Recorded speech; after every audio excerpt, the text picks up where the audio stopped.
थोड़ा सा तेज डिस्कशन हो, लेकिन सारे कॉन्सेप्ट लगभग डिस्कस हो जाएं, क्योंकि अब हमारे पास इस बैच में जो बच्चे पढ़ने आते हैं प्रैक्टिस बैच में, तो ऐसा नहीं होता कि वो सारे हमारे ही बैचेस में फुल कोर्स पढ़कर हमारे पास आए होते हैं।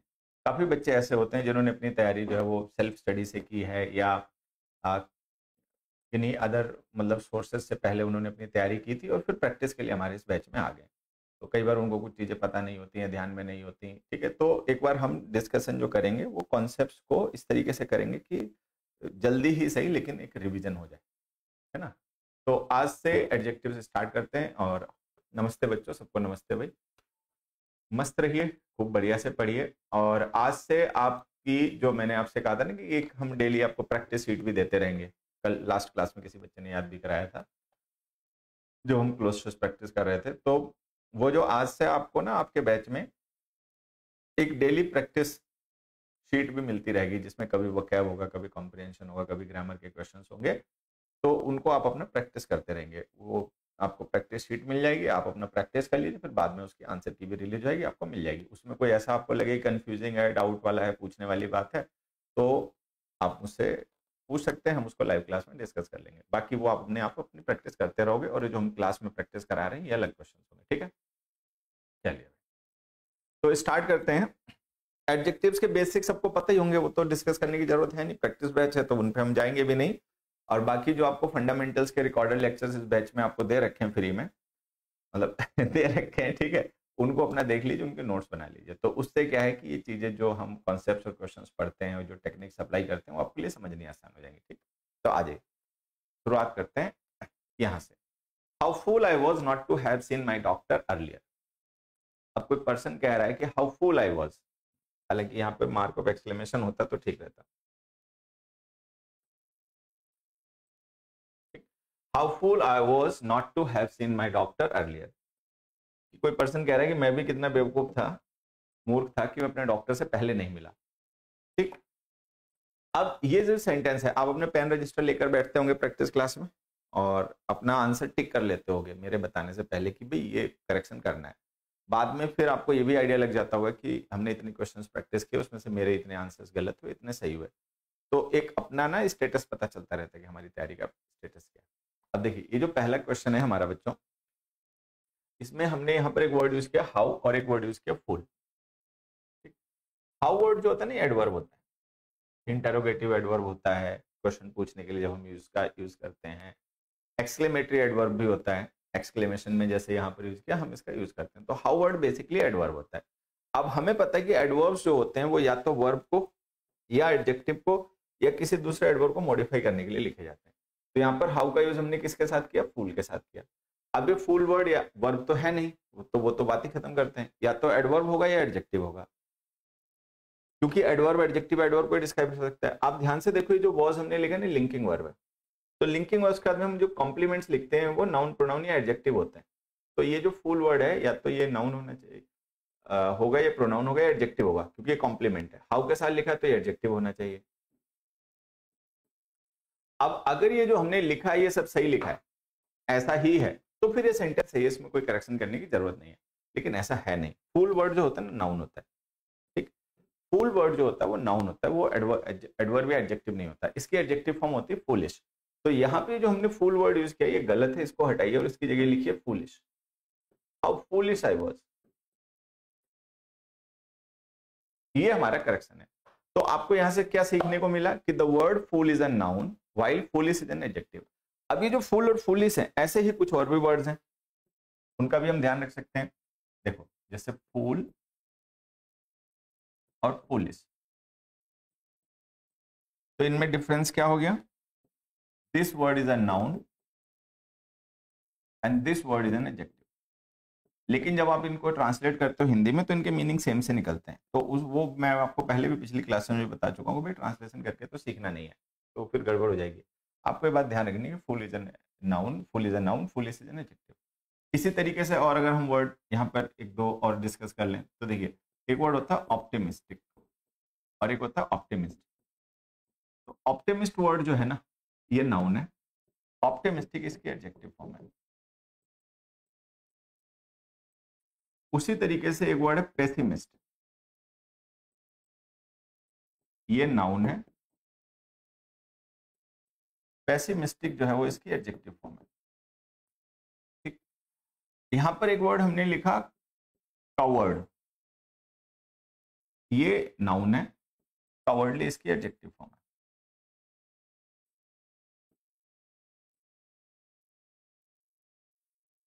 फिर हमने यहां पर एक वर्ड लिखा माइजर, ये नाउन है,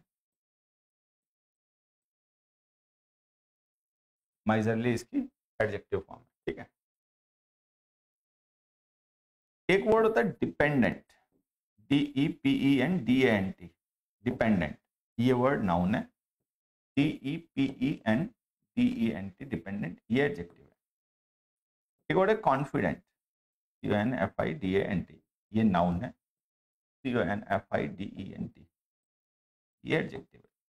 ठीक है, और भी इस तरीके से, जैसे एक वर्ड होता है रैशनल, RATIONAL, ये एडजेक्ट नाउन है, ई लिख देंगे तो नाउन है, RATIONAL, रैशनल, ये एडजेक्टिव है। अब ये वर्ड हमें ध्यान रखने, मीनिंग क्या होता है इनके लगभग सेम से होते हैं, तो इस वजह से कई बार कंफ्यूजन हो जाता है कैंडिडेट्स में और वो गड़बड़ कर लेते हैं। तो ट्रांसलेशन करके जो सीखने की कोशिश करते हैं या ट्रांसलेशन की मदद से जो अप्रोच करते हैं क्वेश्चंस को ना, उनसे यहाँ पे गड़बड़ हो जाती है। तो आपको ध्यान ये रखना है कि फूल और फूलिश दोनों का मतलब मूर्ख है, लेकिन ये नाउन है, वो एडजेक्टिव है। ऑप्टिमिस्ट और ऑप्टिमिस्टिक दोनों का मतलब आशावादी है, लेकिन ये नाउन है, वो एडजेक्टिव है। निराशावादी, ये नाउन है, ये एडजेक्टिव है। कायर, ये नाउन है, ये एडजेक्टिव है। कंजूस, ये नाउन है, ये एडजेक्टिव है। आश्रित, ये नाउन है, वो एडजेक्टिव है। ठीक है, विश्वस्त, मतलब ये जो कॉन्फिडेंट नाउन है ना, इसका मतलब होता है विश्वास पात्र व्यक्ति, अ ट्रस्टवर्दी पर्सन, ये नाउन है। DNT जो कॉन्फिडेंट है उसका मतलब तो फुल ऑफ कॉन्फिडेंस, श्योर, वो एडजेक्टिव है। रैशनल का मतलब है लॉजिक, ये जो रैशनल जिसमें ई लिख दिया ना लास्ट में, ये नाउन है, इसका मतलब होता है लॉजिक। रैशनल ये जो वर्ड लिखा है ये है हमारा लॉजिकल, वो एडजेक्टिव है। तो ये वर्ड्स हमें ध्यान रखने की कौन सा नाउन है कौन सा एडजेक्टिव है, अगर आप इनको मीनिंग के बेसिस पर करोगे तो गलतियां होती रहेंगी। तो ये बातें ध्यान रखनी। एक दो क्वेश्चन से मैं आपको और समझा देता हूं कि किस तरीके के क्वेश्चन हमें देखने को मिल सकते हैं। एक तो ऐसा कि हमें पता है कि एडवर्ब्स होते हैं वो एडजेक्टिव को डिस्क्राइब करते हैं, नाउन को नहीं करते। तो हमने फूलिश लिख दिया, फूल हटा दिया।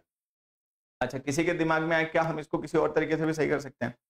तो हाँ, एक तरीका और भी था इसको सही करने का, हमें तरीके सारे पता होने चाहिए। पेपर में कौन सा हमारे लिए रिलीवेंट है उस पर्टिकुलर क्वेश्चन में, वो हम वहां पर देख के डिसाइड कर लेंगे, लेकिन क्या क्या पॉसिबिलिटीज हो सकती है वो पता सारी होनी चाहिए।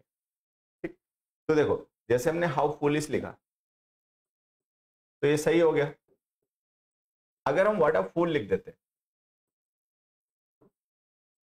क्योंकि फूल वर्ड जो है ना वो नाउन है और सिंगुलर काउंटेबल नाउन है, तो एक तो आपको उसके साथ डिटर्मिनर लिखना पड़ता है, दूसरा हाउ नहीं लिख पाते क्योंकि हाउ एडवर्ब है वो नाउन के साथ आता नहीं, तो हम व्हाट लिख देते हैं। व्हाट एम्फेसाइजिंग डिटर्मिनर होता है।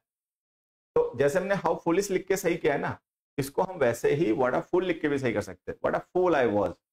ठीक है, तो जो फूल है वो नाउन है, कॉम्प्लीमेंट तो बन ही सकता है, लेकिन हाउ के साथ नहीं। तो या तो लिखो what a fool I was, या लिखो how foolish I was, both are correct. ठीक है, एक दो क्वेश्चन और समझ लेते हैं। मैंने एक सेंटेंस लिखा है यहाँ पर बच्चों, ठीक है,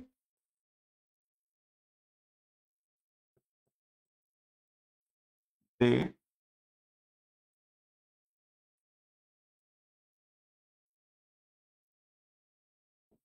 did not help the covered man.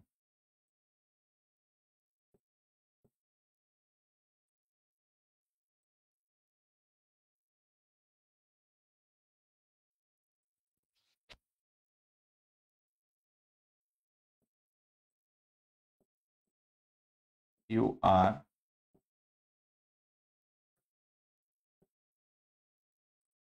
Very माइजर।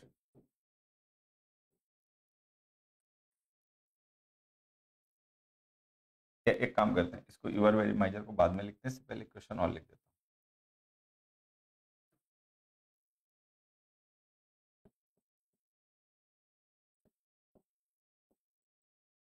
The rationale behind this decision is a mystery.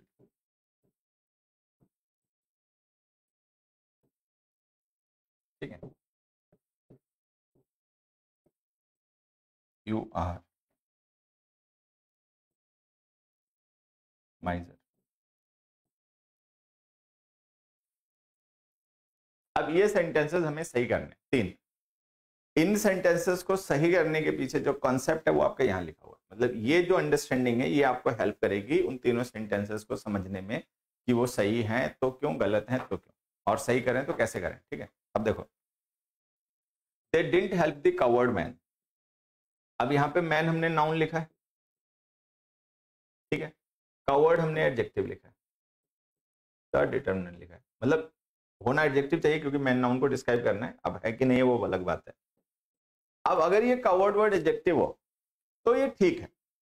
ठीक, होता क्या है कि ब्रेव वर्ड एडजेक्टिव होता है, जैसे हमने लिखा अ ब्रेव पर्सन, तो वैसे हमने लिख दिया कवर्ड पर्सन, तो लगता है कि हाँ ब्रेव और कवर्ड एक दूसरे के एंटोनिम है, तो ब्रेव एडजेक्टिव है, ये तो सबको पता ही होता है, कवर्ड को भी लोग एडजेक्टिव समझ बैठते हैं, बट ये एडजेक्टिव नहीं होता है, नाउन होता है, ये आपको ध्यान रखना पड़ेगा intentionally. Covered is not an adjective, it is a noun, ये नाउन है, तो ये गलत हो गया। अब इसको कैसे सही करें, तो हमारे पास दो तरीके हैं।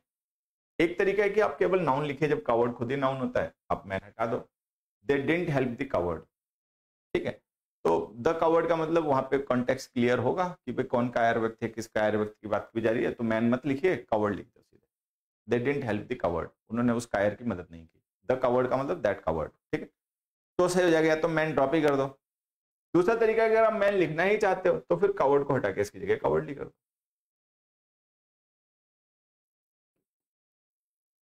ठीक है, दूसरा देखो, the rational behind this decision is a mystery. अब यहाँ पर रैशनल वर्ड को आप ध्यान से देखोगे तो हमने सब्जेक्ट बनाकर यूज किया सेंटेंस में, ये वर्ड यहाँ पर ध्यान से देखिए, आप सब्जेक्ट है, तो अगर कोई भी वर्ड सेंटेंस में सब्जेक्ट है ऑब्जेक्ट के रोल में तो फिर वो नाउन या प्रोनाउन होगा। रैशनल वर्ड तो एडजेक्टिव है, एडजेक्टिव तो नाउन या प्रोनाउन हो नहीं सकते, ये देखो यहाँ पे लिखा है ना, तो ये तो गलत है। अब कैसे इसको सही करोगे, तो यहाँ पे नाउन होना चाहिए हमारा सब्जेक्ट, तो इसकी नाउन फॉर्म होती है RATIONALE, रैशनल, इसका मतलब होता है logic, the logic behind this decision is mystery, तो सही हो गया।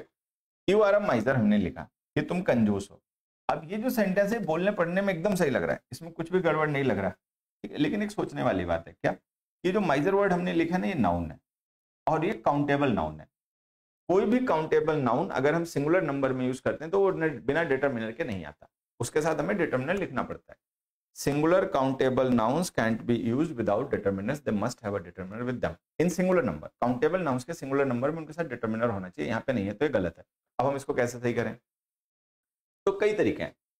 एक तरीका तो ये है कि कॉम्प्लीमेंट के तरीके से यूज करना है, तो डिटरमिनर नहीं लिखना है तो लिखो ही मत नाउन, एडजेक्टिव लिख दो उसकी जगह, miserly, adjectives can be complement, तो लिख दो यू आर माइजरली, ये सही हो गया।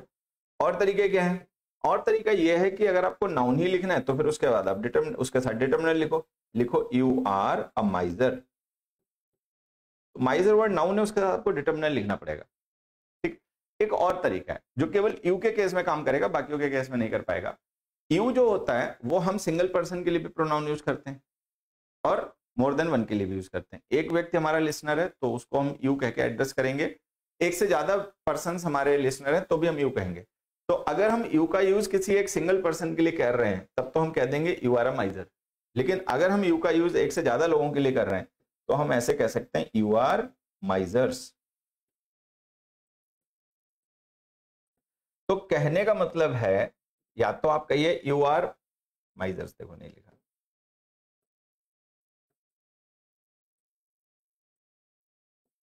ठीक है, तो या तो आप कहिए यू आर माइजर्स, या आप कहिए यू आर अ माइजर, या you are miserly. You are miser गलत है, माइजर सिंगुलर काउंटेबल नाउन है, बिना डिटरमिनर के नहीं आएगा। तो इस तरीके के क्वेश्चंस आते हैं तो इन वर्ड्स को आपको ध्यान रखना चाहिए। आगे बढ़ते हैं जी।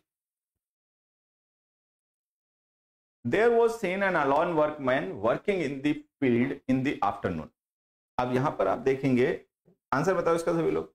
एक हमने नाउन लिखा वर्कमैन, वर्कमैन के साथ हमने एक एडजेक्टिव लिखा है, ठीक है, और एक डिटरमिनर भी लिख दिया, डिटरमिनर तो खैर आता है। तो ये एक पूरी नाउन फ्रेज है, एन अलोन वर्कमैन जो है ना ये एक नाउन फ्रेज है, और ये नाउन फ्रेज यहाँ पे वॉज सीन वर्ब जो है, ठीक है, इसके लिए सब्जेक्ट रेफरेंस है, देयर इंट्रोडक्टरी सब्जेक्ट है ना। अब आपको बताना है कि ये सही है गलत है, आप ट्रांसलेशन करोगे तो सही लगेगा। There was seen an alone workman working in the field, दिखाई पड़ा एक अकेला का कामगार काम करता हुआ, तो ठीक लग रहा है।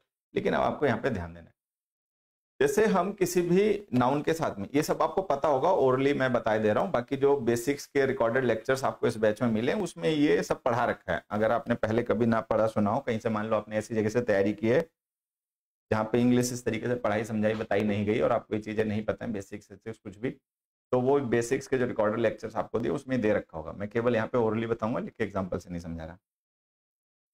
हम किसी भी एडजेक्टिव को जब नाउन के साथ में यूज करते हैं तो पॉपुलरली दो तरीके होते हैं जिस तरीके से हम नाउन को एडजेक्टिव के साथ यूज करते हैं, एक एट्रीब्यूटिवली, एक प्रेडिकेटिवली। अगर हम कभी किसी एडजेक्टिव को नाउन से पहले लिखकर यूज करें उस नाउन को डिस्क्राइब करने के लिए जिसका वो एडजेक्टिव है, तो ये एट्रीब्यूटिव यूज ऑफ एडजेक्टिव्स होता है। ठीक है, जब हम एडजेक्टिव को नाउन फ्रेज का पार्ट बनाकर यूज करते हैं तो वो एट्रीब्यूटिव यूज होता है।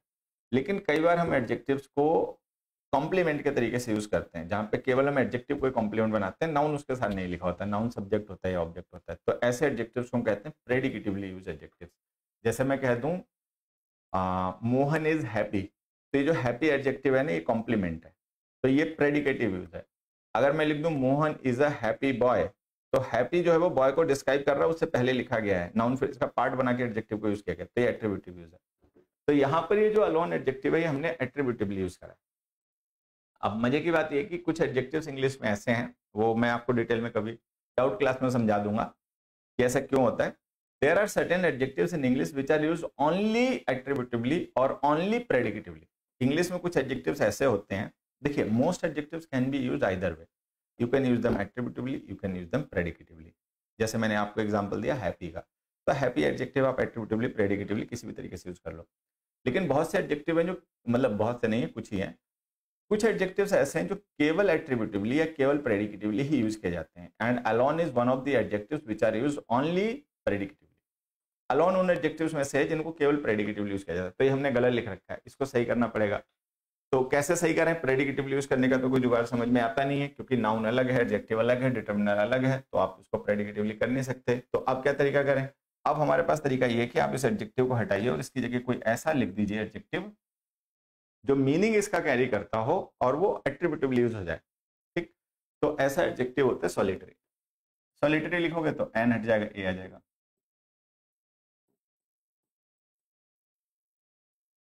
ठीक है, there was seen a solitary workman working in the field. अब मैं आपको कुछ चीजें और भी समझाता हूं, एक दो एग्जांपल और देखिए।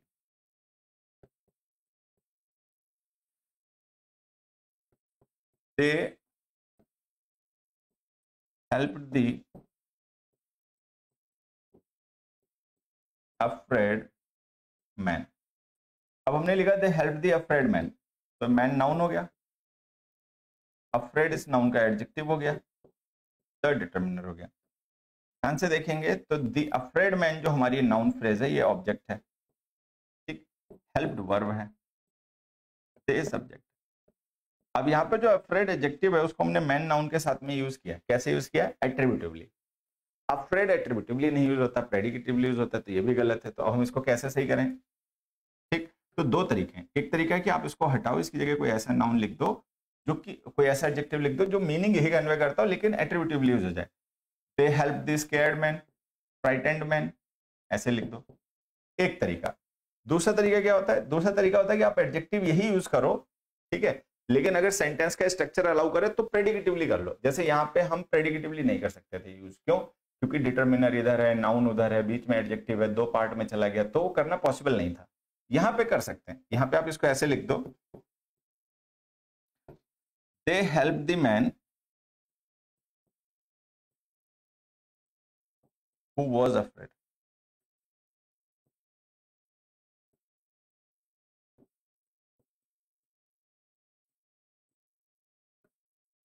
अब जब आप ये लिख दोगे ना हु वाज अफ्रेड, तो वाज हमारी लिंकिंग वर्ब हो गई, अफ्रेड इस वर्ब के बाद में लिखा गया कॉम्प्लीमेंट एडजेक्टिव हो गया, ठीक है, लो ये सही हो गया। तो या तो हम ऐसे यूज करें they help the man who was afraid, या हम लिखें they help the scared man, they help the afraid man, ये गलत है। तो आपको ध्यान ये रखना है कि there are certain adjectives in English which should be used predicatively only, जिन्हें केवल प्रेडिकेटिवली यूज करना चाहिए। अफ्रेड है, अलोन है, ये उन्हीं में से हैं। कुछ और भी एडजेक्टिव्स मैं यहाँ पे लिख देता हूँ, आप ध्यान रखना। देखो, इल, वेल, ग्लैड, ठीक है, asleep, afloat, ठीक है, ablaze, ashore, aloof,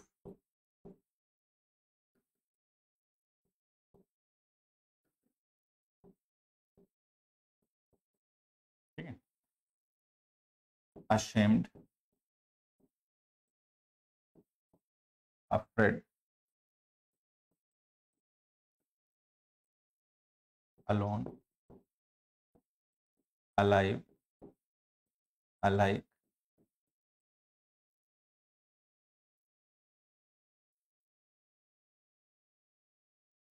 ज्यादातर इसमें जो वर्ड है ना वो आप देख रहे हो उनके साथ ए लिखा हुआ है। एक्चुअली है कि ये ना ये ओल्ड टाइम की प्रेपोजिशनल फ्रेजेस हैं जो ओवर द टाइम एडजेक्टिव्स में कन्वर्ट हो गई। वो मैंने आपसे कहा ना कि डाउट क्लास रखेंगे तो हमारे पास बात करने का ज्यादा टाइम होगा, तो मैं आपको डिटेल में इनकी कहानी समझा दूंगा। अभी हमें ये ध्यान देना है कि देयर आर सर्टेन एडजेक्टिव, ठीक है, which should be used only predicatively. asleep,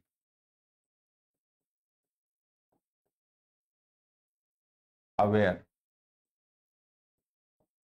in certain context जो अलर्ट है, ठीक है, एटसेट्रा। अब देखो, इल और वेल, वैसे तो ये दोनों वर्ड एडवर्ब होते हैं, ठीक है, ये दोनों वर्ड्स क्या हैं, एडवर्ब्स होते हैं। लेकिन जब हम किसी पर्सन की स्टेट ऑफ हेल्थ को रेफर करने के लिए यूज करते हैं तो ये एडजेक्टिव भी होते हैं। जैसे मैंने कहा आई एम इल, तो जब मैं आई एम इल कह रहा हूं तो जो इल वर्ड है ये मेरा डिस्क्रिप्शन है, पर्सन का डिस्क्रिप्शन है, तो ये एडजेक्टिव है, स्टेट ऑफ हेल्थ को डिस्क्राइब करता है। आई एम वेल, तो ये वेल एडजेक्टिव है। तो इल और वेल जो वर्ड्स हैं ये एडजेक्टिव्स भी होते हैं when they refer to the state of health, ठीक है, तो इनको प्रेडिकेटिवली यूज करना है। ग्लैड प्रेडिकेटिवली यूज करना है, asleep प्रेडिकेटिवली यूज करना है, ठीक है। afloat का मतलब विच इज फ्लोटिंग, ablaze का मतलब विच इज बर्निंग, ashore का मतलब which is at the shore, aloof का मतलब detached from others, ashamed meaning पता ही होगा, afraid, alone, alike, alive, asleep, aware, alert। so these adjectives should be used only predicatively। तो इन adjectives को लेकर आपको थोड़ा ध्यान देना है कि ये सेंटेंस में दिखाई पड़े तो केवल प्रेडिक्टिवली ही यूज करें, ठीक। अगले क्वेश्चन पे आइए। डाउट क्लास में I will explain in detail, मतलब वो टाइम टेकिंग चीज है, फिर पता चला हमारे पूरे 1 घंटे का लेक्चर है उसी में चला जाए, तो उसको हम डाउट क्लास में डिस्कस करेंगे, आप इसको ध्यान रखना, नोट कर लो, ठीक। नेक्स्ट देखो question, the involve celebrities make this story news वर्दी। कि जो इन्वॉल्व सेलिब्रिटीज हैं उनकी वजह से ये स्टोरी जो है वो न्यूज वर्दी हो गई। न्यूज वर्दी का मतलब कि ये स्टोरी ऐसी हो गई कि जिसकी न्यूज बने। बहुत सी घटनाएं हमारे आसपास में होती हैं, तो हर एक घटना तो न्यूज में नहीं आती, हर एक घटना तो न्यूज वर्दी नहीं होती, लेकिन कोई चीज ऐसी जो कि न्यूज वर्दी हो। मान लो कहीं पे कोई इनॉग्रेशन हुआ किसी कंपनी का, या किसी कंपनी के नए स्टोर का या ऑफिस का इनॉग्रेशन हुआ, तो उसको लेकर न्यूज तो नहीं बनेगी प्रिंट मीडिया में या फिर इलेक्ट्रॉनिक मीडिया में, लेकिन मान लो वहां पे कोई सेलिब्रिटी आ जाए तो फिर वो न्यूज बन जाएगी, ठीक है। तो यहाँ पे यही बताया जा रहा है, the involve celebrities make this story news वर्दी। अब आंसर आपको समझना है, देखो एक हमने नाउन लिखा है यहाँ पे सेलिब्रिटीज, उस सेलिब्रिटीज नाउन के साथ हमने एक एडजेक्टिव लिखा इन्वॉल्व, और यहाँ पे द डिटरमिनर लिखा। बाकी मेक वर्ब है, दिस स्टोरी उसका ऑब्जेक्ट है, और न्यूज वर्दी ऑब्जेक्ट कॉम्प्लीमेंट है, तो उसको छोड़ देते हैं, हमें जितने में एरर है उतना समझना है।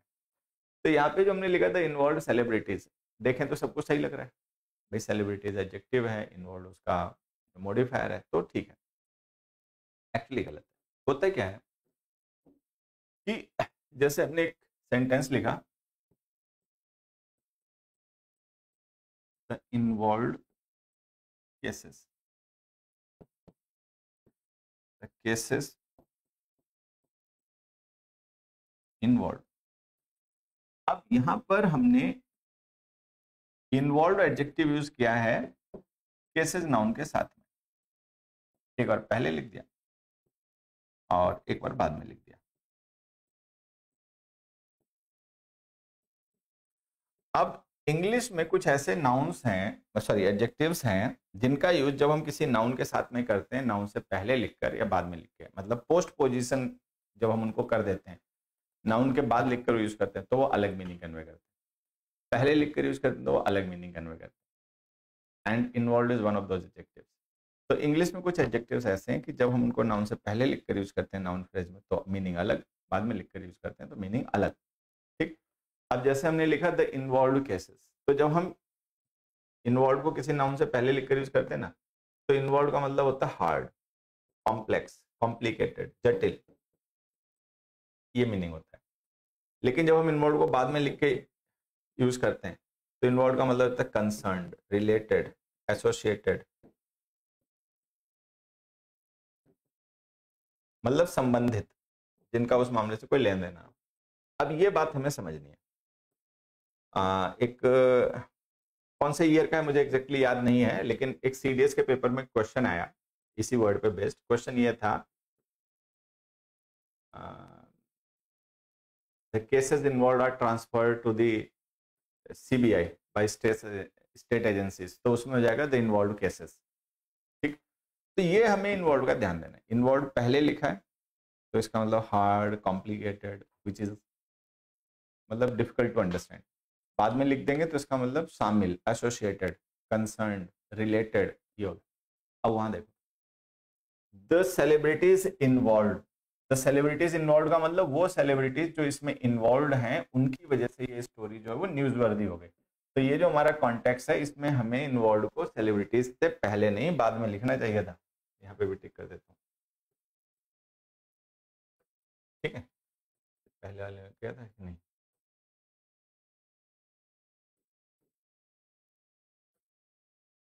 तो ये हो गया। अब देखो एक एग्जांपल मैं और लिख देता हूँ यहाँ पे, समझ लो।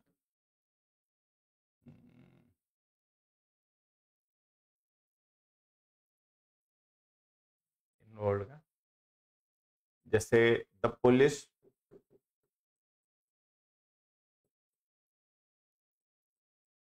will interrogate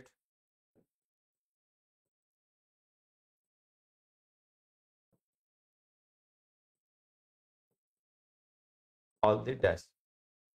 अब मान लो जैसे हमने एक सेंटेंस लिख दिया, the police will interrogate all the dash. अब यहां पर हम क्या लिखें, पीपल इन्वॉल्व या इन्वॉल्व पीपल। जैसे हमने लिख दिया द पुलिस विल इंटरोगेट, कि पुलिस इंटरोगेट करेगी, किसे इंटरोगेट करेगी, ऑल द पीपल इन्वॉल्व या ऑल द इन्वॉल्व पीपल। तो अब आपको समझना है कि आप मीनिंग कौन सा कन्वे करना चाहते हैं, ये या ये।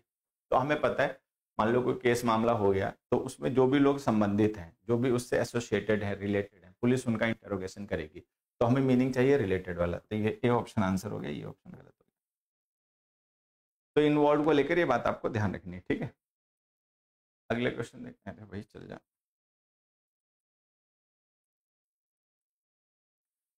दिस, चलो फिर एक दो छोटे छोटे पॉइंट्स में आपको और बता देता हूँ यहीं पर, वो आप ध्यान रखोगे। आगे क्वेश्चंस बार बार आते रहेंगे तो उनका रिवीजन चलता रहेगा बार बार। ठीक है, लेकिन ध्यान रखना, जैसे हमने एक वर्ड लिखा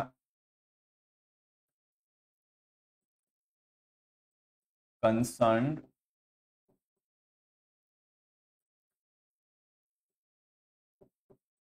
parents, parents concerned, opposite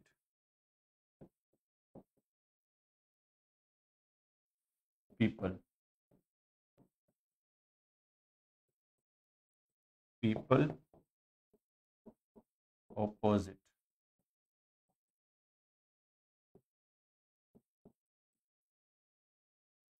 present students, students present. तो अब आप देखोगे यहां पर हमने एक एडजेक्टिव लिखा है कंसर्न्ड पेरेंट्स नाउन के साथ, और यहां पर भी लिखा है, एक बार पहले लिखा है, एक बार नाउन के बाद में लिखा है। ठीक है, यहाँ पर ऑपोजिट हमने एडजेक्टिव लिखा है पीपल नाउन के साथ, एक बार बाद में लिखा है और एक बार पहले लिखा। यहाँ पर हमने प्रेजेंट एडजेक्टिव लिखा है स्टूडेंट्स नाउन के साथ, एक बार पहले लिखा एक बार बाद में लिखा। एक बार इनके मीनिंग समझने की कोशिश करो। ये वो एडजेक्टिव्स हैं जिनको जब हम नाउन से पहले लिखेंगे तो अलग मीनिंग है, बाद में लिख देंगे तो अलग मीनिंग है। ठीक, देखो कंसर्न पेरेंट्स, अगर हम कंसर्न को पहले लिख रहे हैं तो कंसर्न पेरेंट्स का मतलब वरीड पेरेंट्स, एनेक्सियस पेरेंट्स। कंसर्न जो वर्ड होता है ना, इसका मतलब वरी करना भी होता है, और कंसर्न का मतलब बिलोंग करना भी होता है, रिलेटेड भी होता है, जो इन्वॉल्व का था बाद में लिखने पे। तो जब हम कंसर्न को बाद में लिख देते हैं तो इसका मतलब रिलेटेड हो जाता है, रेफर्ड टू हो जाता है, एसोसिएटेड हो जाता है। ऑपोजिट को जब हम किसी नाउन से पहले लिखते हैं तो ऑपोजिट का मतलब कॉन्ट्ररी हो जाता है, जैसे ऑपोजिट मीनिंग वर्ड्स होते हैं ना, कॉन्ट्ररी डिफरेंट हो जाता है। और ऑपोजिट को किसी नाउन के बाद में लिख देते हैं तो इसका मतलब facing on the other side, सामने खड़ा हुआ, जैसे कहते हैं ना the building opposite, on the other side. फिर हमने लिखा प्रेजेंट स्टूडेंट्स, तो प्रेजेंट जब हम पहले लिखते हैं किसी नाउन से पहले तो ये टाइम का रेफरेंस होता है, इसका मतलब होता है करंट, नाउ, इस समय। जब हम प्रेजेंट को बाद में लिख देते हैं तो फिर ये अटेंडेंस को रेफर करने लगता है, फिर ये एडजेक्टिव ऑफ टाइम ना रखे एडजेक्टिव ऑफ अटेंडेंस हो जाता है, अटेंडिंग। ठीक है, तो ये हमें थोड़ा सा ध्यान रखना। ये कुछ और भी एडजेक्टिव है, एक दो और भी ऐसे एडजेक्टिव्स हैं, आगे क्वेश्चन आएंगे तो समझा दूंगा, नहीं तो इसी पे सारा टाइम चला जाएगा। तो ये दो चार एडजेक्टिव्स और हैं जिनका आपको ध्यान रखना है कि जब हम इनका यूज नाउन से पहले करते हैं बाद में करते हैं तो मीनिंग अलग अलग हो जाते हैं। ठीक है, नेक्स्ट पे जाओ। This young man is the most ideal candidate for this job. ठीक, कि ये जो यंग कैंडिडेट है, मैन है, वो मोस्ट आइडियल कैंडिडेट है इस जॉब के लिए। यहां पर आप देखेंगे हमने एक नाउन यूज किया है कैंडिडेट, उस कैंडिडेट नाउन के साथ में हमने एक एडजेक्टिव यूज किया द मोस्ट आइडियल। तो जिसमें एडजेक्टिव है आइडियल, आइडियल का मतलब आदर्श होता है। ठीक है, और उसके साथ हमने द मोस्ट लिख के उसकी सुपरलेटिव डिग्री बना दी। मतलब जो हमारा नाउन कैंडिडेट है उसके साथ जो हमने एडजेक्टिव लिखा है वो सुपरलेटिव डिग्री का है। ठीक, आप सबने पढ़ा होगा कि ये जो सुपरलेटिव डिग्री होती है, कंपैरेटिव डिग्री होती है, इनको हम कहते हैं डिग्रीज ऑफ कंपैरिजन। ये कंपैरिजन बेसिकली शो करती हैं कि कोई जैसे एक पर्सन है, उससे कोई अच्छा है या उससे कोई ज़्यादा खराब है, तो वो इंक्रीज या डिक्रीज है, हायर या लोअर जो साइड है, उसको रेफर करने के लिए हम कंपैरेटिव डिग्री के एडजेक्टिव्स यूज करते हैं। बहुत से लोग हैं, उनमें से जो बेस्ट है, ठीक है, उसके लिए फिर हम सुपरलेटिव डिग्री यूज करते हैं। तो सुपरलेटिव डिग्री का मतलब सबसे अच्छा, बाकी जितने भी उन सबसे अच्छा। ठीक है, कंपैरेटिव डिग्री का मतलब बाकियों से बेहतर। तो वहां पे इंक्रीज या डिक्रीज होती है। जैसे कोई एक चीज आपने खरीदी तो मतलब वो महंगी है, 10,000 रुपए की है, किसी दूसरे ने कोई ऐसी चीज खरीदी जो 25,000 की है तो वो 10,000 वाली से ज्यादा महंगी हो गई। इसी तरीके से किसी ने कोई चीज खरीदी 18,000 की है, 35,000 की, 45,000 की है, किसी ने कोई चीज खरीदी 1.5 लाख की है तो वो सबसे महंगी हो गई। तो वो क्या है, वो शो करता है वेरिएशन, इंटेंसिटी डिग्री में वेरिएशन शो करते हैं कंपेरेटिव डिग्री। लेकिन कुछ चीजें ऐसी होती हैं जिनमें हो नहीं सकता कम या ज्यादा। जैसे कोई पर्सन डेड है, मान लो कोई एक पर्सन है वो मर गया, और कोई दूसरा पर्सन है वो भी मर गया, तो हम उनको कंपेयर नहीं कर सकते कि ये ज्यादा मर गया या कम मर गया। वो डेड है तो डेड है, नहीं डेड है तो नहीं डेड है, उसमें कम या ज्यादा नहीं हो सकता। तो उसी तरीके से आइडियल भी है, अगर कुछ आइडियल है तो है, नहीं है तो नहीं है। आइडियल का मतलब होता है आदर्श होना, the best example, perfect example of something. तो जो आइडियल है सो आइडियल है, उसमें कम आइडियल या ज्यादा आइडियल नहीं हो सकता। तो अगर कम आइडियल या ज्यादा आइडियल नहीं हो सकता तो फिर हम उसका कंपैरिजन नहीं कर सकते। अगर हम कंपैरिजन नहीं कर सकते तो फिर इस एडजेक्टिव की हम कंपैरेटिव सुपरलेटिव डिग्री नहीं यूज कर सकते। तो ये जो हमने द मोस्ट आइडियल लिखा है गलत। अब हम इसको कैसे सही करें? तो इसको सही करने का तरीका बस ये कि आप पॉजिटिव डिग्री लिखो, द मोस्ट हटा दो एंड लिख दो। तो लिख दो this young man is an ideal candidate for this job. ठीक है, अब जैसे यहाँ पे आइडियल एडजेक्टिव है जिसको हम कंपेयर नहीं कर सकते, इसी तरीके से कुछ और भी एडजेक्टिव्स हैं, उनका भी ध्यान रख लो। देखो, आइडियल है, चीफ है, सुप्रीम है, परफेक्ट है। ठीक है, एक्सीलेंट है, फुल है, परमानेंट है, इटर्नल है, ठीक है, फ्री है, राउंड है, पैरेलल है, स्क्वायर है, फ्लैट है, सर्कुलर है, डेड है, ठीक है, एंटायर है, यूनिक है, मैचलेस है, अल्टीमेट है,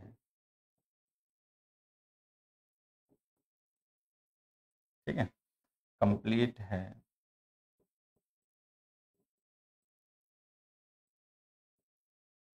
परफेक्ट लिख दिया, हाँ परफेक्ट भी लिख दिया, ठीक है, एटसेट्रा।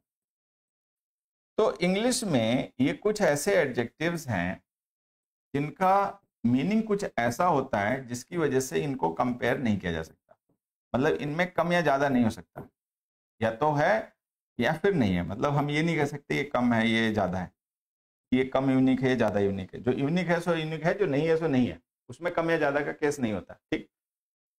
एग्जाम्पल से समझना,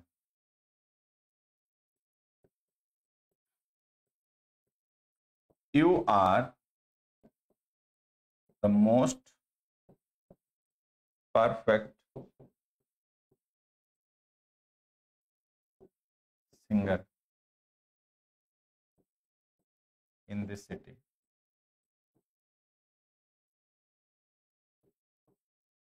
इसको सही करो, दूसरा,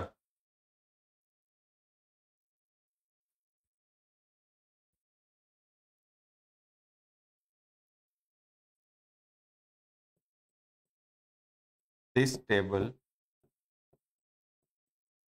is not rounder than that table।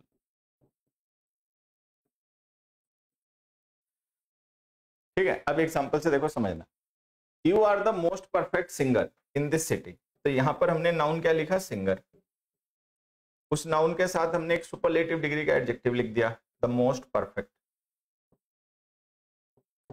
फिर यहां पर हमने एक, इसमें एक वर्ड यूनिवर्सल भी लिख लेना बच्चों, यहां पर हमने एक लिख दिया राउंडर देन, ठीक है, राउंडर एडजेक्टिव लिखा, उसके साथ कंपेरेटिव डिग्री का है तो कंपेरेटिव डिग्री के एडजेक्टिव्स होते हैं तो उनके साथ में हमें देन भी लिखना पड़ता है तो वो भी लिख दिया। पहले इधर यूनिवर्सल लिख देता हूँ, यूनिफॉर्म है यूनिवर्सल है दोनों ही आ जाएंगे,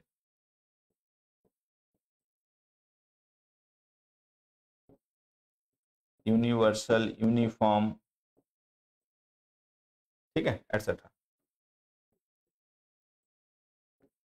अब पहले वाला सेंटेंस है, जो बच्चे याद कर लेते हैं कि परफेक्ट वर्ड जो होता है उसके साथ द मोस्ट है मोर नहीं आता, वो क्या करेंगे, द मोस्ट हटाएंगे और उसकी जगह ए लिख देंगे, जैसे हमने ऊपर लिख दिया, जैसे हमने वहां पे लिख दिया ना, this young man is an ideal candidate for this job, वैसे यहाँ पे लिख देगा you are a perfect singer in this city, लेकिन एक गलत हो जाएगा, ठीक है। कोई चीज हम सीखते हैं तो उसको किस तरीके से यूज किया जा सकता है वो सारा कॉन्टेक्स्ट भी सीखना चाहिए, कॉन्टेक्स्ट जब नहीं सीखते और केवल एक चीज याद कर लेते हैं तो गड़बड़ हो जाती है। अब यहाँ पर क्या होता है कि अगर ये इन दिस सिटी नहीं लिखा होता, केवल इतना लिखा होता you are the most perfect singer, तो हम लिख देते you are a perfect singer, ठीक है, लेकिन यहाँ लिखा हुआ in this city, in this city का मतलब इस शहर में, तो अब ये तो कंपेरिजन हो गया, इसका मतलब ये हो गया कि उस शहर में जितने भी सिंगर्स हैं उन सबके साथ इसका कंपेरिजन है, तो अगर ये कंपैरिजन का कॉन्टेक्स्ट है तो आपको सुपरलेटिव डिग्री यूज करनी पड़ेगी, वन वर्सेस ऑल का कंपैरिजन है, सुपरलेटिव डिग्री के लिए तो आपको मोस्ट लिखना ही पड़ेगा, फिर अब क्या करें, तो आप मोस्ट अगर लिखना ही है और इन दिस सिटी से ये पता चल गया कि भाई यहाँ पे कंपैरिजन का कॉन्टेक्स्ट है और आपका वन वर्सेस ऑल का कंपैरिजन हो रहा है तो सुपरलेटिव डिग्री लिखनी पड़ेगी, तो फिर मत लिखो ना परफेक्ट, ठीक है, मोस्ट एलिजिबल लिख दो, मोस्ट फेमस लिख दो, ठीक है, द बेस्ट लिख दो, कुछ भी लिख दो, लेकिन ये फिर हटाओ परफेक्ट। आपको सुपरलेटिव डिग्री तो लिखनी ही लिखनी है, ठीक है, सुपरलेटिव डिग्री आप अवॉइड नहीं कर सकते, लेकिन हाँ इस एडजेक्टिव की सुपरलेटिव डिग्री बनेगी नहीं, तो हटा दो मोस्ट परफेक्ट को, द बेस्ट लिख दो। You are the best singer in this city, you are the most melodious singer in this city, you are the most famous singer in this city, ठीक है, कुछ भी लिखो, परफेक्ट हटाओ, ठीक। तो ये मत रट लेना कि कहीं पे परफेक्ट लिखा है तो हम उसके साथ द मोस्ट नहीं यही लिखेंगे, हो सकता है भाई परफेक्ट ही ना आ पाए उस कॉन्टेक्स्ट में।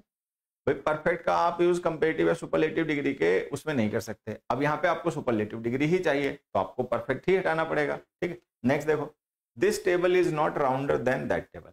अब हम कह रहे हैं कि ये टेबल जो है वो उस टेबल से ज्यादा राउंड नहीं है, ज्यादा राउंड नहीं है का मतलब बराबर होगी, ठीक है, और हमें पता है ज्यादा हो भी नहीं सकता, या तो दो चीजें राउंड है या राउंड नहीं है, साइज वेरी कर सकता है। This table is not bigger than that table, not smaller than that table, ये तो हो सकता है लेकिन राउंडर नहीं हो सकता। कोई चीज या तो राउंड है या फिर नहीं है, कम राउंड ज्यादा राउंड का तो कोई कॉन्सेप्ट होता नहीं है। तो अब हम इसको कैसे सही करें, कंपेरेटिव डिग्री में तो राउंड यूज होता नहीं है, तो आपको सही करने का तरीका है कि आप लिखो this table is not as round as that table, this table is not as round as that table, ये टेबल उतनी राउंड नहीं है जितनी वो टेबल है। तो ये जो एज राउंड एज हमने लिखा है ना, इसको हम कहते हैं स्ट्रक्चर ऑफ सिमिली, जो सिमिलैरिटी शो करता है। दो चीजें इक्वली परफेक्ट हो सकती हैं, लेस परफेक्ट मोर परफेक्ट नहीं हो सकती।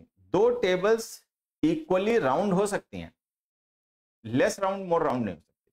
तो ये हमें ध्यान देना है कि हम ये तो नहीं कह सकते कि more perfect most perfect, but हाँ ये कह सकते हैं as perfect as universal as unique as. Most unique नहीं कह सकते, मोर यूनिक नहीं कह सकते, बट एज यूनिक एज कह सकते हैं, बराबर तो हो ही सकते हैं ना। आगे, according to the author of the book 3 out of 4 of those criminals became habitual। अब यहां पर आप देखोगे हमने एक नाउन लिखा है, क्रिमिनल्स, दोज क्रिमिनल्स एक्चुअली, और इस नाउन के लिए हमने एक एडजेक्टिव यूज किया हैबिचुअल, और ये एडजेक्टिव हमने लिंकिंग वर्ब के बाद में लिखकर यूज किया है। तो ये एडजेक्टिव कैसे यूज हुआ, प्रेडिकेटिवली। अभी थोड़ी देर पहले हम पढ़ रहे थे कि इंग्लिश में जो एडजेक्टिव्स होते हैं उनको हम दो तरीके से नाउन के कॉन्टेक्स्ट में यूज करते हैं। एक तो हम एडजेक्टिव्स को नाउन्स के साथ में यूज करते हैं प्रेडिकेटिवली, एक हम यूज करते हैं एट्रीब्यूटिवली, ठीक है। अब ध्यान ये रखना है कि a small number of adjectives are used either only predicatively or only attributively। एक छोटा नंबर एडजेक्टिव्स का ऐसा भी होता है जिनको हम केवल एट्रीब्यूटिवली या केवल प्रेडिकेटिवली यूज करते हैं। अभी हमने पीछे कुछ ऐसे एडजेक्टिव्स पढ़े जो कि केवल प्रेडिकेटिवली यूज होते हैं, ठीक है, अभी पढ़े थे ना। अब यहाँ पे आपको समझना है कुछ एडजेक्टिव ऐसे हैं जो हम केवल किसी नाउन के साथ जब यूज करते हैं तो एट्रीब्यूटिवली ही यूज करते हैं, प्रेडिकेटिवली नहीं यूज करते। देखो कौन कौन से वर्ड्स हैं,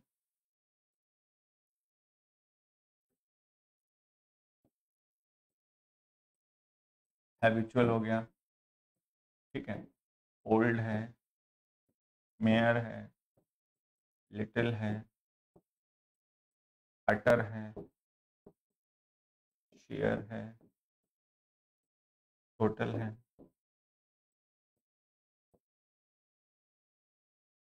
ठीक है। आप ध्यान से देखोगे तो ये सारे एम्फेसाइजिंग एडजेक्टिव हैं जो एम्फेसिस के लिए यूज किए जाते हैं, हैबिचुअल, ओल्ड, मेयर, लिटिल, अटर, शेयर, टोटल, एल्डर, ठीक है, एटसेट्रा।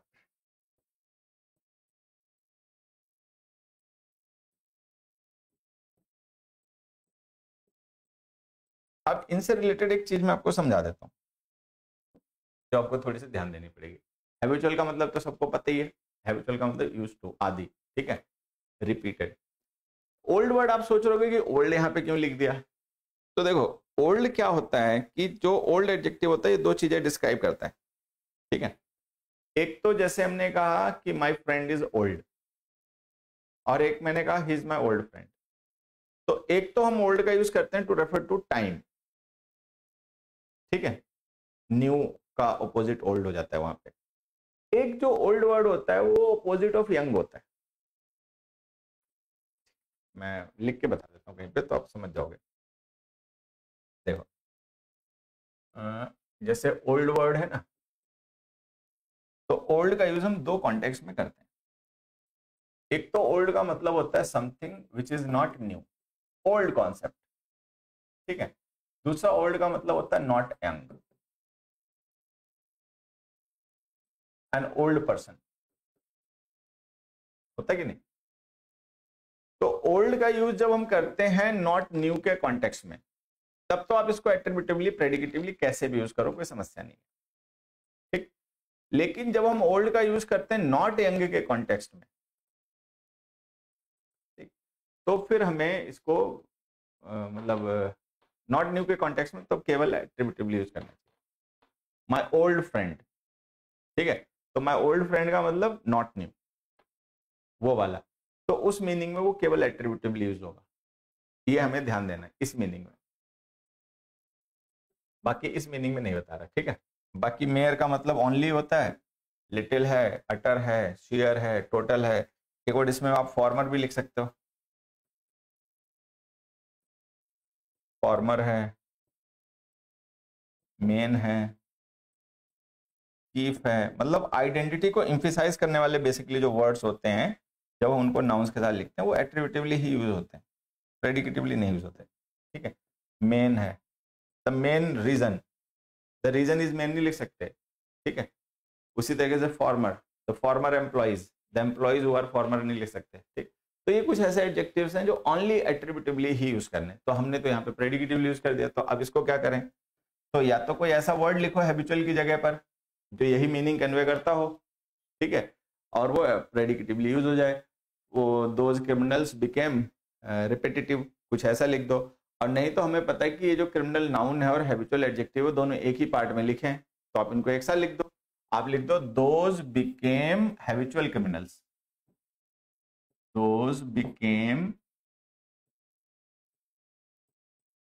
हैबिचुअल क्रिमिनल्स, तो ऐसे लिख दो, according to the author of the book 3 out of 4 of those became habitual criminals, तो इसी पार्ट में आपकी मिस्टेक हो गई।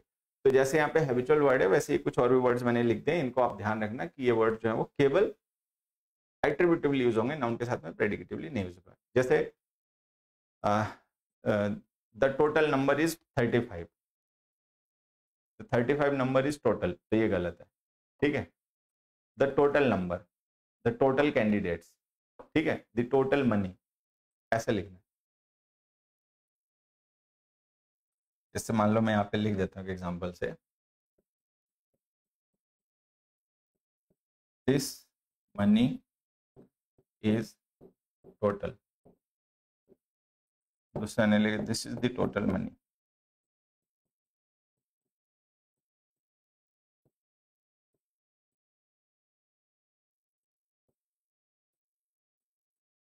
ठीक है। तो ये जो है ये गलत है और ये जो है ये सही है।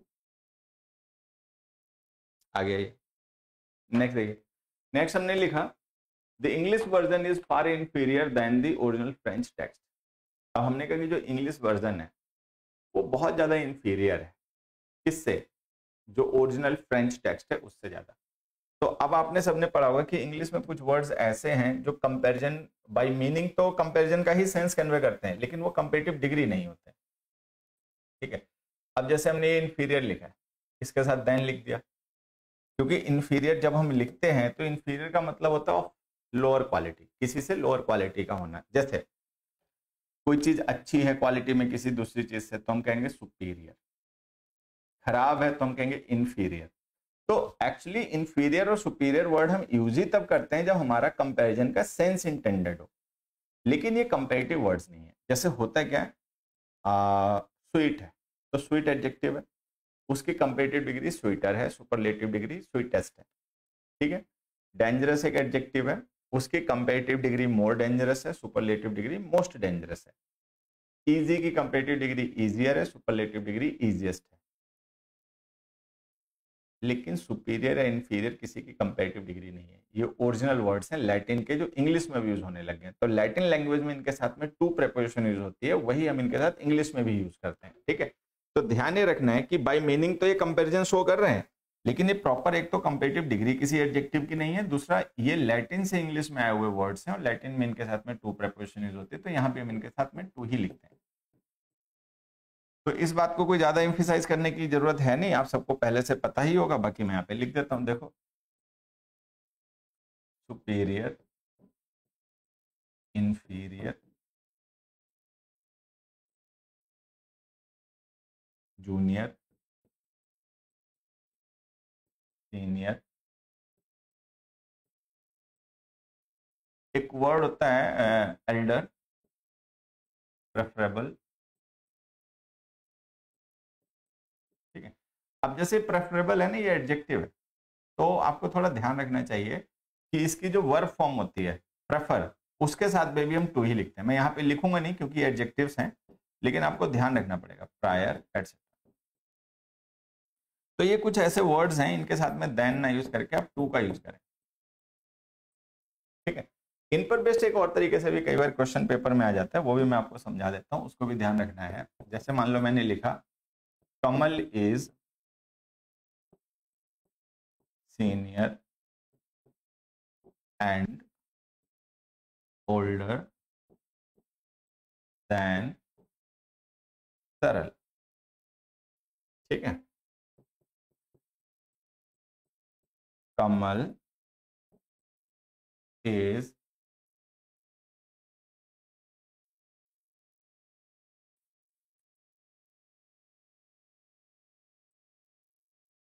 उल्टा इसी को लिख दें, यंगर बट सीनियर टू सरल। अब देखो यहां पर एक वर्ड हमने लिखा सीनियर, एडजेक्टिव है, एक वर्ड लिखा ओल्डर, ये भी एडजेक्टिव है, एंड से इनको जोड़ रखा है। उसी तरीके से यहाँ पर हमने लिखा यंगर, ये एडजेक्टिव है, ठीक है। यहाँ पे लिखा सीनियर, ये भी एडजेक्टिव है, बट से इनको जोड़ रखा है। यहाँ पर हमने लिखा देन, यहाँ पर हमने लिखा टू। अब हमें पता है कि ये जो हमने टू लिखा है सीनियर के साथ ये ठीक है, ओल्डर के साथ देन लिखा है ठीक है, लेकिन ये देन सीनियर के कॉन्टेक्स्ट में तो गलत है, सीनियर के साथ तो देन आएगा नहीं, सीनियर के साथ में तो टू आएगा, तो लिखो, ठीक है। यहाँ पे यंगर के साथ देन आएगा, तो लिखो। तो कई बार ऐसा होता है कि हम इन एडजेक्टिव्स को एंड से जोड़कर या किसी भी कंजंक्शन से जोड़कर यूज करते हैं ऐसे एडजेक्टिव्स के साथ में जिनके साथ देन आता है, ठीक। तो अगर कभी ऐसी सिचुएशन बने कि आप इन एडजेक्टिव्स का यूज जिनके साथ हम टू यूज करते हैं किसी ऐसे एडजेक्टिव के साथ कर दें जिसका देन आता है, तो आपको देन और टू दोनों ही लिखने पड़ेंगे, senior to older than, younger than senior to. मतलब कॉमन नहीं कर पाओगे, फिर आप देन को कॉमन नहीं कर पाओगे, टू को कॉमन नहीं कर पाओगे। अगर कोई ऐसे एडजेक्टिव्स को हम एंड से किसी कंजंक्शन से जोड़ें कि दोनों के साथ देन आता हो तो कॉमन कर लो, दोनों के साथ टू आता हो तो कॉमन कर लो, अदरवाइज नहीं, ठीक है। अगला देखो, the furniture in this office is costlier than cosier. Cosy का मतलब कंफर्टेबल, आरामदायक। तो हमने कहा कि भाई इस ऑफिस में जो फर्नीचर है वो कॉस्टलियर ज्यादा है, मतलब कीमती ज्यादा है, आरामदायक उतना नहीं है।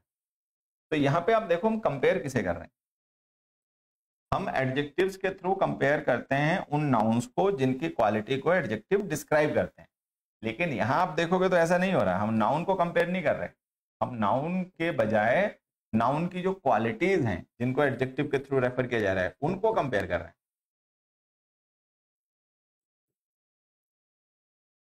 ऐसा कि नहीं। अब ये बात आपको समझ में आ गई होगी जितना मैंने बोला उसके हिसाब से। नहीं समझ में आएगी होगी तो मैं एक क्लियर एग्जांपल लिख के आपको समझा देता हूँ। देखो मैंने सेंटेंस लिखा, Ram is older than Shyam. दूसरा मैंने सेंटेंस लिखा, Ram is older than wiser. अब यहां पर क्या है कि हमारे पास एक पर्सन है राम, एक पर्सन है श्याम, दोनों पर्सन्स में एक क्वालिटी है कि दोनों ही ओल्ड हैं। उस क्वालिटी के बेसिस पे हम उनका कंपैरिजन कर रहे हैं, ठीक है, कि राम ज्यादा ओल्ड है, राम में क्वालिटी ज्यादा है, श्याम में उतनी नहीं है। तो यहाँ पे कंपैरिजन राम और श्याम का हो रहा है क्वालिटी के बेसिस पे, कॉमन क्वालिटी के बेसिस पे। यहाँ पर हम देखें तो पर्सन एक ही है, उसकी दो क्वालिटीज हैं, एक तो वो ओल्ड है, दूसरा वो वाइज है। और हम पर्सन को कंपेयर नहीं कर रहे, उस पर्सन की उन दोनों क्वालिटीज को कंपेयर कर रहे हैं कि कोई पर्सन जो है वो ओल्ड भी है और वाइज भी है, लेकिन ओल्ड ज्यादा है, वाइज उतना नहीं है, मतलब एज के कॉन्टेक्स्ट में जितना समझदार होना चाहिए था उतना नहीं है। तो जब हम कभी किसी कॉमन क्वालिटी के बेसिस पे दो पर्सन्स को कंपेयर करते हैं तो हम इसी तरीके का स्ट्रक्चर यूज करते हैं, एकदम ठीक है, Ram is older than Shyam, Shyam is older then Ram, ऐसे। लेकिन जब हम किसी नाउन की दो क्वालिटीज को कंपेयर करने लग जाएं तो जो देन के बाद लिखी गई क्वालिटी होती, पहली बात तो वो ज्यादा नहीं होती, तो उसको कंपेरेटिव डिग्री में नहीं लिखना चाहिए, लिखो वाइज। दूसरी बात, ये जो एडजेक्टिव्स हम ई आर ओ आर लिखकर कंपेरेटिव डिग्री बनाते हैं ना, ये तब यूज की जाती है जब पर्सन्स को कंपेयर करना, जब क्वालिटीज को ही कंपेयर करना तब इनका यूज मत करिए। तब क्या करिए, जो क्वालिटी ज्यादा है उसके बाद मोर लिख दो, लिख दो मोर ओल्ड। तो हम लिखेंगे Ram is more old than wise, तो इसका मतलब राम जो है वो ओल्ड ज्यादा है, वाइज नहीं ज्यादा है। ठीक है, तो ये हमें ध्यान रखना। अब उस क्वेश्चन में जाओ, हमने कहा कॉस्टलियर और कोजियर, कि जो इस ऑफिस में फर्नीचर है वो महंगा बहुत है लेकिन आरामदायक उतना नहीं है। तो हम यहाँ पे कंपैरिजन फर्नीचर का नहीं कर रहे हैं, हम फर्नीचर की दो क्वालिटीज का कंपैरिजन कर रहे हैं। तो जो क्वालिटी एडजेक्टिव के बाद लिखी होती है वो ज्यादा नहीं होती, तो उसको कंपेरेटिव डिग्री में नहीं लिखना चाहिए, पॉजिटिव डिग्री में लिखो कॉजी। और जो पहले वाली क्वालिटी होती है उसके साथ में मोर लिखो, मोर कॉस्टली। तो ये एडजेक्टिव का कॉन्सेप्ट होता है, आप सबने कभी सीखा होगा एडजेक्टिव, तो वहां पे पढ़ने को मिला होगा। ठीक है, तो इस पे बेस इस तरीके के क्वेश्चन आते हैं, इनका ध्यान रखिए। अगला देखो, the way they have chosen this time is longer and dangerous. एक एडजेक्टिव हमने लिखा लॉन्गर, एक एडजेक्टिव हमने लिखा डेंजरस, और इन दोनों एडजेक्टिव्स को हमने एंड कंजंक्शन से जोड़ दिया। अब आपको ध्यान ये रखना है कि अगर हम कभी किन्हीं दो एडजेक्टिव्स को, ठीक है, किन्हीं कंजंक्शन से जोड़कर लिखें तो वो दोनों सेम डिग्री में होने चाहिए, या तो दोनों कंपैरेटिव हो, या दोनों सुपरलेटिव हो, या दोनों पॉजिटिव हो। ठीक है, ऐसा ना हो एक कंपैरेटिव हो एक पॉजिटिव हो, ये ना हो। तो जैसे यहाँ पर हमने लिखा लॉन्गर, तो ये कंपैरेटिव है, डेंजरस जो लिखा वो पॉजिटिव है, तो ये गलत है। या तो दोनों पॉजिटिव कर लो, जैसे डेंजरस लिखा वैसे लॉन्ग लिख दो, या फिर दोनों ही कंपैरेटिव कर लो, जैसे लॉन्गर लिखा है वैसे मोर डेंजरस लिख दो। अब बताओ क्या करोगे। The way they have chosen this time is long and dangerous, ये लिखोगे, या लॉन्गर एंड मोर डेंजरस ये लिखोगे। अब ये दिमाग लगाना पड़ता है कॉन्टेक्स्ट समझने के लिए, कॉमन सेंस की जरूरत पड़ती है। मैं तो चाहूं तो आपको आंसर बता दूं, ठीक है, लेकिन ये आपको खुद सोचना चाहिए कि अब दोनों तरीके से सही हो सकता है, तो कौन सा तरीका हमें चूज करना चाहिए। सेंटेंस में क्या कोई ऐसा हिंट दे रखा है जिससे कि हम ये जान पाए कि हाँ भाई हमें दोनों पॉजिटिव डिग्री लिखनी है, दोनों कंपेरेटिव डिग्री लिखनी है।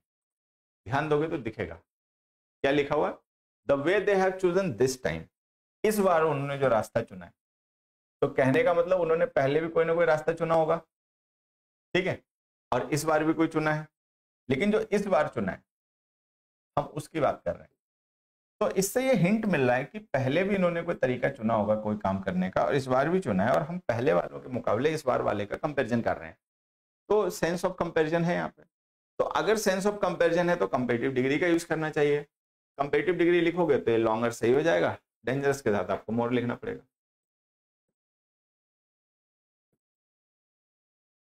ठीक है, तो लिखो the way they have chosen this time is longer and more dangerous. दो एडजेक्टिव जब हम कभी किसी कंजंक्शन से जोड़ के लिखते हैं तो वो सेम डिग्री में हो। सेम डिग्री का मतलब यही होता है दोनों कंपेरेटिव हो, दोनों सुपरलेटिव हो, दोनों पॉजिटिव हो। एक एग्जांपल से और मैं ऐसे आपको समझा देता हूँ। He is the most talented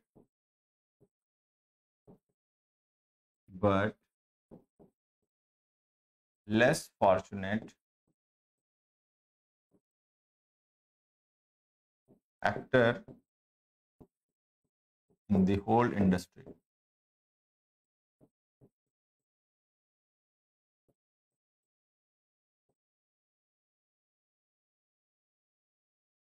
ठीक है, अब इसको करो। यहां पर हमने क्या किया, एक एडजेक्टिव यूज किया मोस्ट टैलेंटेड, ठीक है, यहां पर यूज किया हमने लेस फॉर्चुनेट।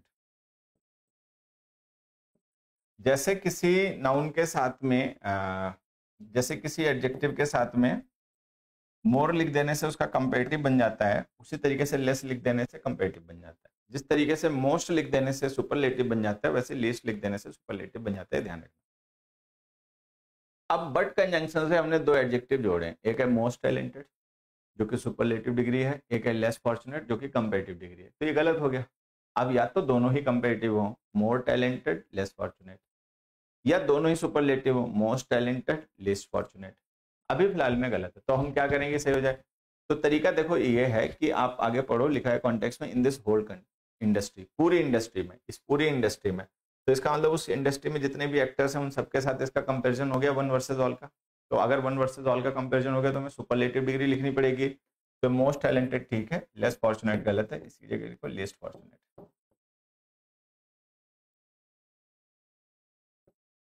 तो अब ये सही हो गया। अगला देखो, what is the most easiest method to make lots of money. बहुत ज्यादा पैसा कमाने का सबसे आसान तरीका क्या है।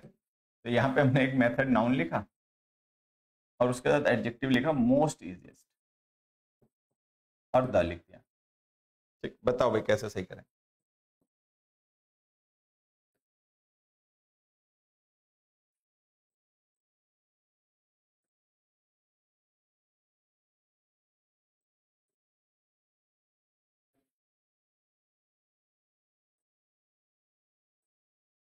बताओ।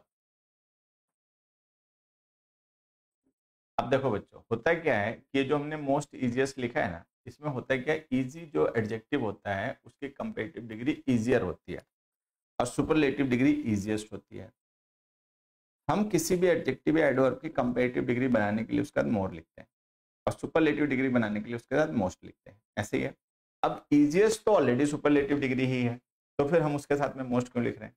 मोस्ट तो हम किसी एडजेक्टिव के साथ में तब लिखते हैं जब हमें उस एडजेक्टिव की सुपरलेटिव डिग्री बनानी हो, लेकिन ये तो ऑलरेडी सुपरलेटिव डिग्री ही है, तो फिर हम मोस्ट क्यों लिख रहे हैं। तो ये जो मोस्ट हमने लिखा है ये गलत है, इसको हटा दो, ये ऑप्शन गलत है। तो जो एडजेक्टिव्स ऑलरेडी कंपेरेटिव या सुपरलेटिव डिग्री में है उनके साथ मोर या मोस्ट मत लिखा करो। एग्जांपल से एक और समझ लेते हैं। जैसे हमने एक सेंटेंस लिखा, you are more richer than your uncle.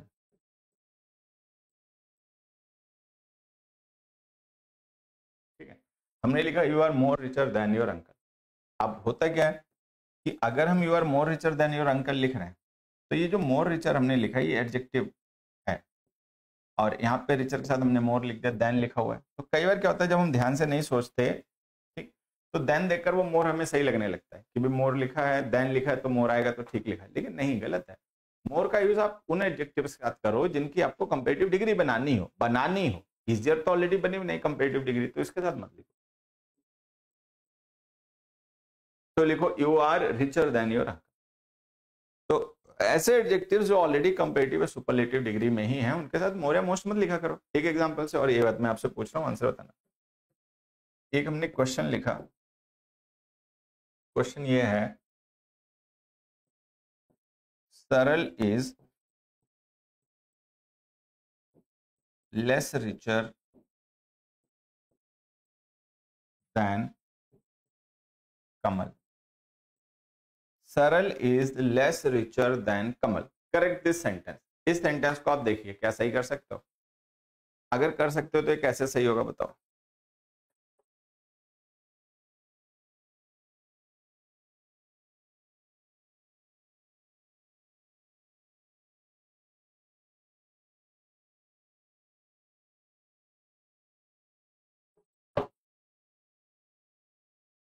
आप पता क्या, जैसे हम मोर लिखते हैं तो कंपेरेटिव डिग्री बनती है, वैसे ही लेस लिखने से भी कंपेरेटिव डिग्री बनती है।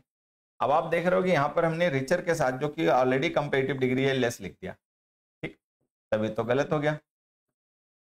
ठीक है, जैसे मोर रिचर लिखा था गलत हो गया, वैसे लेस रिचर भी गलत हो गया। अब हम इसको कैसे सही करें बताओ। तो एक तरीका तो वही है कि जैसे रिचर के साथ हमने मोर लिखा था तो मोर हटा दिया, सही हो गया। वैसे आपको लगेगा भाई रिचर के साथ लेस लिखा, हटा तो सही हो जाएगा, लेकिन नहीं, सही नहीं होगा। क्यों? मीनिंग बदल जाएगा। कभी भी किसी सेंटेंस को सही करना है ना तो उसका मीनिंग चेंज करके नहीं सही करना चाहिए। मीनिंग चेंज करके सेंटेंसेस को सही नहीं किया जाता। तो अब हम कैसे सही करें? लेस हटा देंगे तब तो मीनिंग बदल जाएगा। अगर मान लो हम ऐसे लिख दें सरल इज रिचर देन कमल, तो अभी जो हम कहना चाह रहे हैं वो मीनिंग जस्ट अपोजिट हो जाएगा। अभी हम कह रहे हैं कि सरल जो है वो कम अमीर है सरल कमल से, और अगर हम लेस हटा देंगे तो ये हो जाएगा कि सरल ज्यादा अमीर है कमल से, मीनिंग बदल जाएगा। तो एक दिमाग में आएगा कि लाओ यहाँ पे फिर हम रिच लिख दें, लेस रिच, तो लेस रिच भी नहीं लिख पाओगे क्योंकि यहाँ पे देन लिखा, लिखनी तो कंपेरेटिव डिग्री ही पड़ेगी। तो फिर दिमाग में आएगा कि लाओ लेस रिचर हटा के पुअरर लिख दें, ठीक है, कि सरल इज सरल इज पुअरर देन कमल, लेकिन वो भी गलत हो जाएगा क्योंकि उसमें भी मीनिंग बदल जाएगा। अगर हम ये लिख देंगे कि सरल इज पुअरर देन कमल, तो इसका मतलब जाएगा कि सरल जो है वो कमल से ज्यादा गरीब है, तो इसका मतलब दोनों ही गरीब हैं ठीक है, लेकिन सरल जो है वो ज्यादा गरीब है, लेकिन गरीब नहीं है, दोनों अमीर है, एक कम है एक ज्यादा है। तो अगर हम लेस रिचर हटा के पुअरर लिख देंगे तो भी मीनिंग बदल जाएगा। अब बताओ क्या करेंगे सही? अब ये तो पता है कि ये गलत है, सही करने के लिए क्या करें? तो देखो, इसको सही करने के लिए हमें ऐसे लिखना चाहिए। दो तरीके हैं, दो तरीके से हम इसको सही कर सकते हैं। एक तरीका है कि आप ऐसे लिख दो कमल इज रिचर देन सरल, कमल को सब्जेक्ट बना के फिर रिचर का यूज कर लो।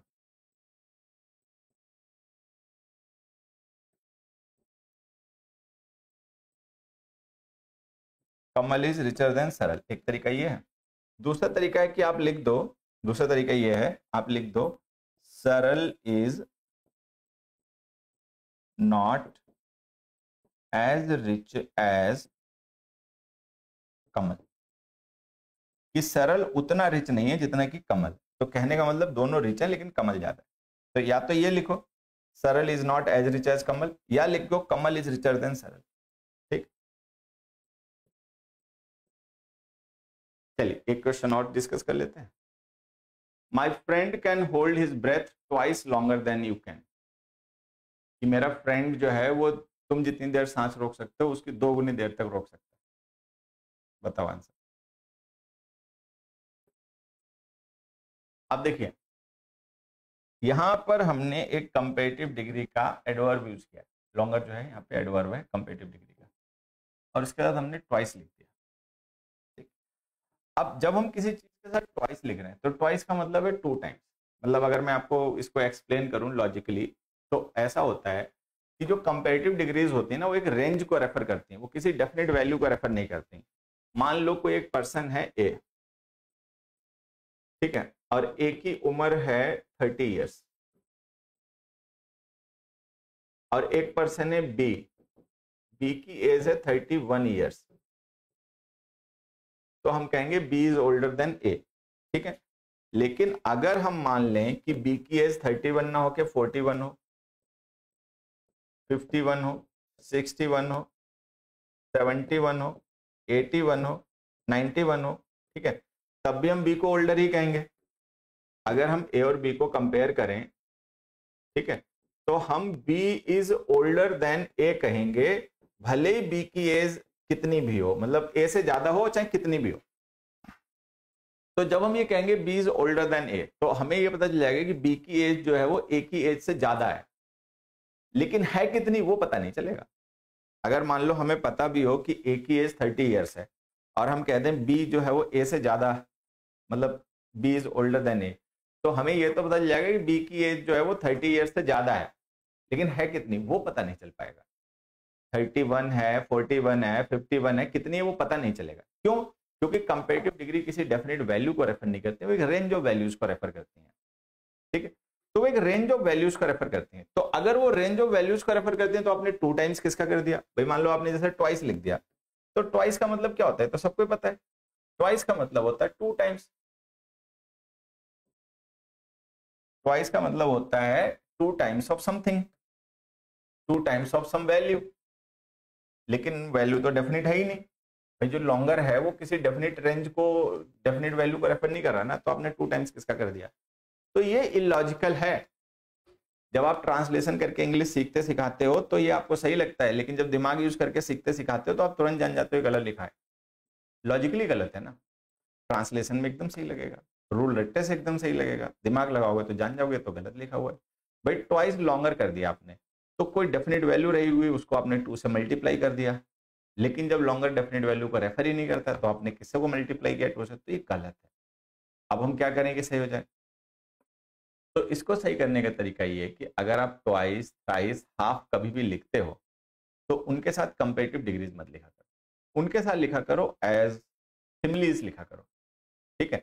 जैसे हमें यहाँ पे लिखना पड़ेगा my friend can hold his breath twice as long as you, ये जो लॉन्गर हटेगा ना तो उसका देन भी हट जाएगा, तो आपको लिखना पड़ेगा my friend can hold his breath twice as long as you. अभी जो हमने एज लॉन्ग एज लिखा, आप सोचोगे ये क्या है? ये है सिमिली। सिमिली का मतलब उतना ही, जैसे मान लो ए 30 ईयर्स का है, ठीक है, और हम कहते हैं ट्वाइस एज ओल्ड एज, तो ट्वाइस एज ओल्ड एज का मतलब हो गया कि जो ए की एज 30 ईयर्स है उसको 2 गुना कर दो, मतलब 60 ईयर्स। तो ये जो वर्ड्स हैं जैसे ट्वाइस है, ट्राइस है, हाफ है, ये वर्ड्स जब भी लिखे होते हैं तो इनके साथ में कंपेरेटिव डिग्रीज का यूज नहीं करना है, इनके साथ में सिमिली स्ट्रक्चर्स जो होते हैं उनका यूज करना है। एक एग्जांपल से मैं और समझा देता हूँ। This box is half heavier than that one। अब हमने कहा कि ये वाला जो बॉक्स है वो उस बॉक्स से आधा भारी है, मान लो वो 50 किलो का है तो ये उसका आधा हो गया, लेकिन हैवियर तो किसी डेफिनेट वैल्यू को रेफर ही नहीं करता, तो हाफ करोगे किसका? भाई हाफ हैवियर लिख दिया, तो हैवियर की जो वैल्यू है वो डेफिनेट होनी चाहिए, तभी तो आपको उसको 2 से डिवाइड करोगे, हाँ? लेकिन हैवियर तो किसी डेफिनेट वैल्यू को रेफर नहीं करेगी, कंपेरेटिव डिग्री है, कंपेरेटिव डिग्रीज किसी डेफिनेट वैल्यू को रेफर नहीं करती, वो रेंज ऑफ वैल्यूज को रेफर करती हैं, तो आप हाफ किसका करोगे जब आपका उसको डेफिनेट वैल्यू नहीं है? तो ये गलत है। तो अब कैसे सही करें? तो लिख दो this box is half as heavy as, this box is half as heavy as that one, कि वो बॉक्स जितना भारी है उसका आधा। अब मान लो वो वाला बॉक्स 50 किलो का है तो उसका आधा ये 25 किलो का हो गया, वो बॉक्स 40 किलो का है तो उसका आधा ये 20 किलो का हो गया, वो 20 किलो का है तो उसका आधा 10 किलो का हो गया। तो ये आपको ध्यान देना है कि हाफ, ट्वाइस, थ्राइस जब भी लिखे हो तो इनके साथ में हमेशा, ठीक है, हमें क्या यूज करना है? पॉजिटिव, ये सिमिली स्ट्रक्चर्स यूज करने हैं, ठीक है? तो ट्वाइस ओल्डर नहीं लिखना है, ठीक है? जैसे मान लो अगर हम लिखते हैं twice older, twice older than, तो ये गलत है, हमें लिखना है ट्वाइस एज ओल्ड एज। और ऐसा हम क्यों करते हैं? मुझे लगता है अब ये बात आपको समझ में भी आ गई होगी, पहले हो सकता है आपने रटवट रखा हो, लेकिन अब ये बात आपको क्लियर भी हो गई होगी कि हम ऐसा क्यों करते हैं। चलिए